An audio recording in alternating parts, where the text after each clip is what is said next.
Governor Collins, distinguished guests, ladies and gentlemen. Governor Collins, you're much too kind, as all of you have been to me the last few days. It's been a great pleasure and an honor to meet with so many of you. And I want to thank you for this opportunity to meet with you today. As you know, this is my first public address since I took over my new job. When the new frontiersmen rode into town, I locked myself in my office to do my homework and to get my feet wet. But apparently, I haven't managed yet to stay out of hot water. But I seem to have detected a very nervous apprehension about what I might say or do when I emerge from the locked office for this, my maiden station break. So first, let me begin by dispelling a rumor. I was not picked for this job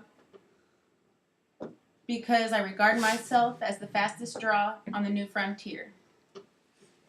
Second, let me start a rumor. Like you, I have carefully read President Kennedy's messages about the regulatory agencies, conflict of interest, and the dangers of the ex-party contracts. And, of course, we at the Federal Communications Commission will do our part. Indeed, I might even suggest that we change the name of the FCC to the Seven Untouchables. It may also come to a surprise to some of you, but I want you to know that you have my admiration and my respect. Yours is the most honorable profession. Anyone who is in the broadcasting business has had a tough row to hoe. You earn your bread by using public service property.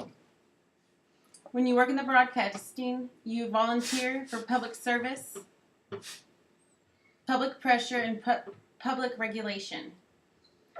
You must compete with other attractions and other investments, and the only way you can do it is to prove to us every 3 years that you should have been in the business in the first place.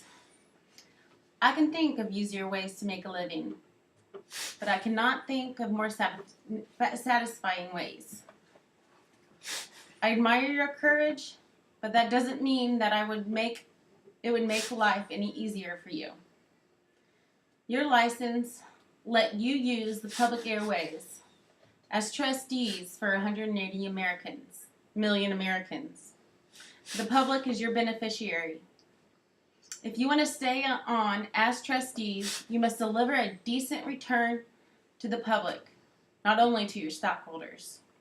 So, as a representative of the public, your health and your product are among my chief concerns. Now, as to your health, let's talk television today. In 1960, gross broadcast revenues of the television industry were over $1,268 million. Profit before taxes was $243 million, as an average return on revenue of 19.2%. Compare these with the 1959, when gross broadcast revenues were $1,163,900,000, and profit before taxes was $222,300,000, an average return of 19.1%. So the percentage increase of total revenues from 1959 to 1960 was 9%, and the percentage increase of profit was 9.7%. This despite a recession throughout